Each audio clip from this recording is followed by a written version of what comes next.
Hey everyone, this is just a quick follow-up video. If you watched my previous video on some home DIY honing tips, watch my previous video. I'm going to focus on this hone right now. So a couple of mistakes people make with these things is they try and rebore an engine block with this type hone. It's not going to work.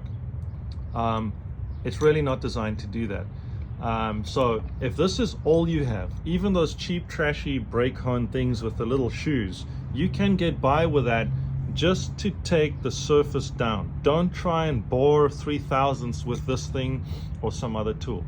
It's not designed for it. It will work, and in very rare occasions, if you're stuck on an island and this is all you had, then yeah, you could sit and hone there for 4 days. It'll probably work to some degree, but these are just not good tools. If you do insist on using this, use this very briefly, very quickly. Don't crank it too tight, because I found the tighter you crank this to speed things up, the more pressure is exerted on the top versus the bottom. It accelerates the problem I was mentioning earlier, where the stones wear at an angle because of the way this was designed. I'm actually curious if this was actually moved to the center, if it would alleviate that problem. Then it would spread the load evenly across the things. But because this is a top mounted drive system, it tapers the bores. It really does, even with new stones. Now 1/1000th isn't going to make much of a difference, but it's going to happen.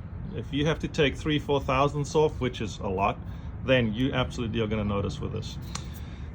So, you know, don't try and bore an engine with these. There are guys that think you can do that. Now, just use this to knock down the peaks.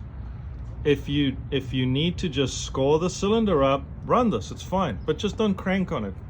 And do it like 10-20 seconds a bore. Just light scratches on the top is all you need if you're changing rings. And if you have the brake shoe style with a junky little spring, that's fine, to just deglaze the cylinders. These are what I would consider sort of acceptable to deglaze.